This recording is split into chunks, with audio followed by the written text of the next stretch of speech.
ఏపీఎస్ఆర్టీసీలో మరోసారి సమ్మె సైరన్ మోగింది. ఆర్టీసీ కార్మికులతో యాజమాన్యం జరిపిన చర్చలు విఫలం కావడంతో సమ్మెబాట పడుతున్నట్లు కార్మిక సంఘాలు ప్రకటించాయి. సొసైటీకి బకాయిలు పడ్డ 300 కోట్లను చెల్లించలేమని యాజమాన్యం తేల్చి చెప్పడంతో సమ్మెకు సిద్ధమవుతున్నారు. ఆర్టీసీ వైఖరికి నిరసనగా కార్మికులు 2 రోజుల నుంచి దీక్షలు కొనసాగిస్తున్నారు.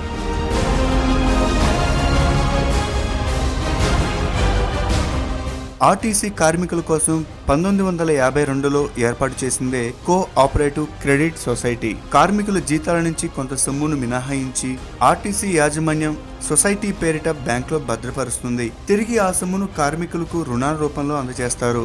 కార్మికులు అత్యవసర పరిస్థితుల్లో అధిక వడ్డీలతో అప్పు చేయకూడదనే ఈ వెసులుబాటు కల్పించారు. ఆంధ్రప్రదేశ్, తెలంగాణ వ్యాప్తంగా ఉన్న 231 డిపోల్లో 1,20,000 మంది కార్మికులు సొసైటీలో భాగస్వాములుగా ఉన్నారు. 1,500 కోట్ల రూపాయల మూలధనంతో నడుస్తూ ఎంతో మంది కార్మికులను ఆపదలో ఆదుకుంది ఈ సొసైటీ.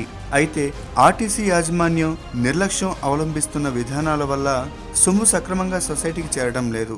మేము యాజమాన్యాన్ని ప్రభుత్వాన్ని మనవి చేసేది ఒకటే, ఇవాళ రాష్ట్ర విభజన జరిగి రాష్ట్ర 2 ప్రభుత్వాలు విడిపోయినా ఆర్టీసీ ఒకటిగా ఉన్నా సరే సొసైటీ సొమ్ము రికవర్ చేసినటువంటి అమౌంట్ని ఆర్టీసీ యాజమాన్యం సొసైటీకి జమ చేయకుండా వాడుకోవడం అనేది చట్టరీత్యా నేరము.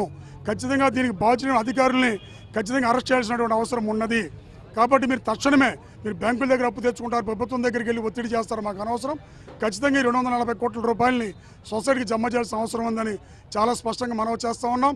సొసైటీ సొమ్ములపై ఆశ పెట్టుకుని రుణాల కోసం దరఖాస్తు చేసుకున్న కార్మికులకు చుక్కెదరవుతుంది. యాజమాన్యం సొసైటీకి బకాయి పడిందన్న విషయం తెలుసుకున్న కార్మికులు ఆందోళన బాటపట్టారు. ఆర్టీసీ యాజమాన్యం బకాయి చెల్లిస్తే గానీ లోన్లు ఇచ్చే పరిస్థితి లేవంటున్నాయి బ్యాంకులు.